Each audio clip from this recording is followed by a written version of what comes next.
So now we want to talk about second person and how it is used in three different forms, as in subjective, objective and possessive.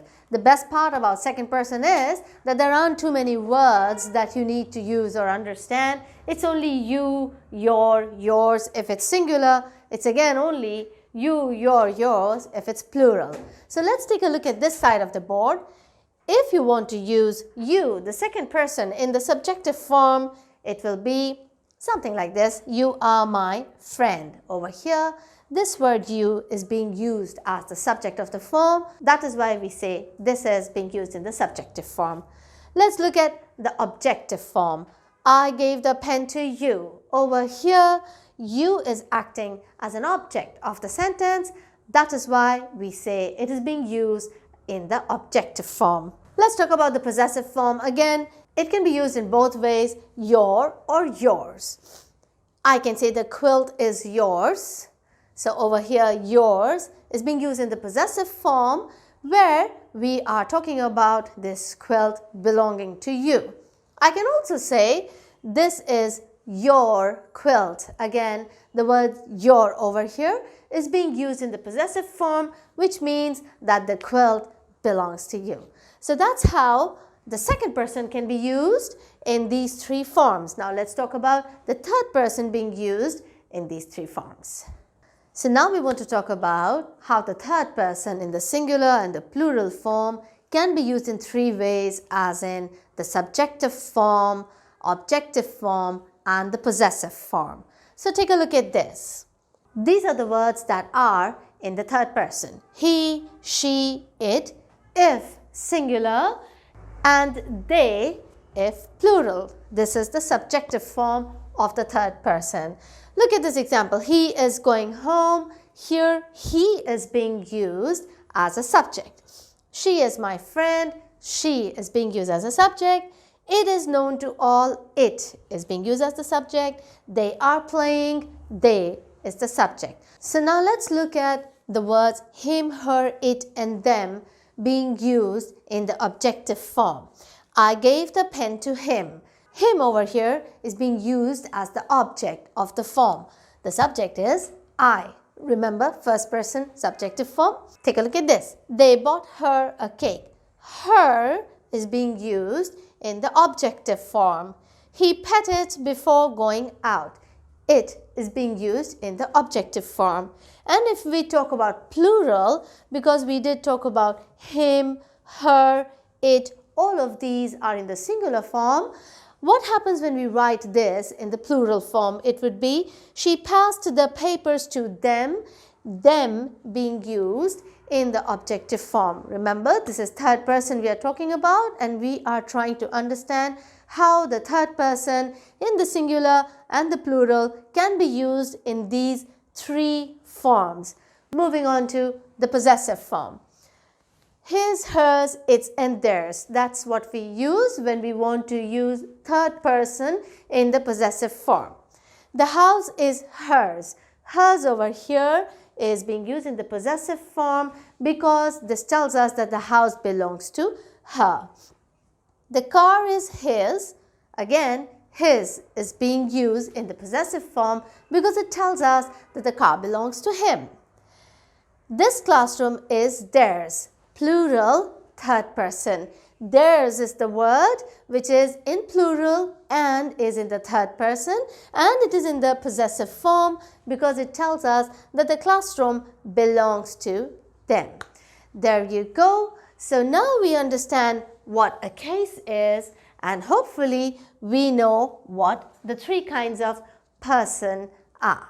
So children, now that we've learned that person is of three kinds, first person, second person and third person, now we want to look at the point of views. That means, what does the first person point of view sound like? So if you are asked in your IGCSE exams or even in your ILSE exams to analyze a text, and if you have to talk about the point of views or the narrative voice, this is what you need to know. So when we talk about the first person point of view, take a look at this.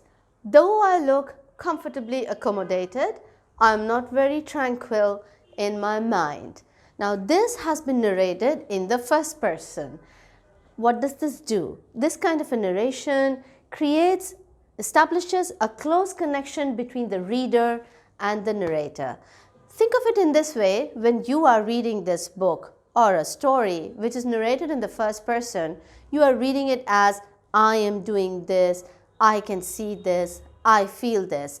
Kind of makes you feel that you are right there in that story. So it helps the author to create a very good connection between the reader and its story. The story has a desired effect on the reader, and the reader's response is also what the author wants.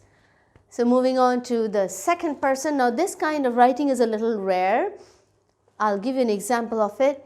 Everyone laughs except Bix, who's at his computer, and you feel like a funny guy from maybe half a second until it occurs to you that they laughed because you were trying to be funny. You see, this kind of writing is pretty rare. Moving on to the third person.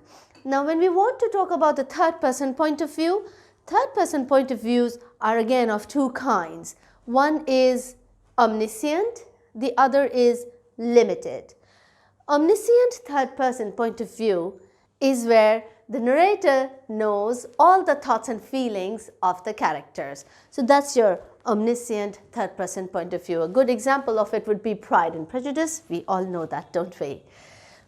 What is a limited third person point of view? Limited third person point of view would be when a narrator is narrating from a limited perspective, not talking about all the characters in the story or the novel. It talks about from one character's perspective only. So the narrator relates only their own thoughts when we are talking about a limited third person point of view. A good example would be For Whom the Bells Toll. So in your IGCSE or ILSE exams, you may be given an extract and then you'll be asked, what is the effect of the narrative voice in this extract?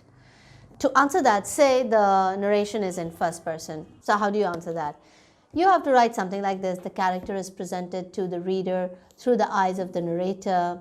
You can add on, our impression of the character is controlled by the narrator's judgment. You can also add in something, and then of course, whenever you say all of this, you do have to bring in reference from text. So just saying that the character, that you are looking at the character through the eyes of the narrator, you have to say why you say that. There must be something from the text which makes you feel that you are feeling sympathy or empathy for that particular character, because it may be that the narrator is feeling sympathetic towards the character. Again, when you say that our impression of the character is controlled by the narrator's judgment. Now when I say that, again, you have to bring in reference from text, why you say that, what are the words in that extract that made you feel that you can say this, that the narrator is being able to influence you so as to agree with what the narrator has written.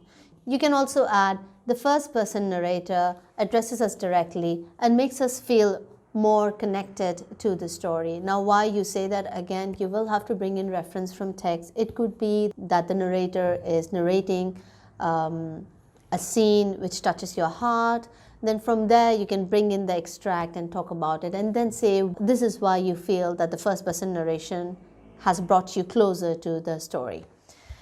So children, there we go. That's about it for narrative voice. And if you have any more questions, please do leave a comment. Okay, this is Miss Maryam signing out for today. Take care, be good, enjoy life and study a lot. Bye-bye.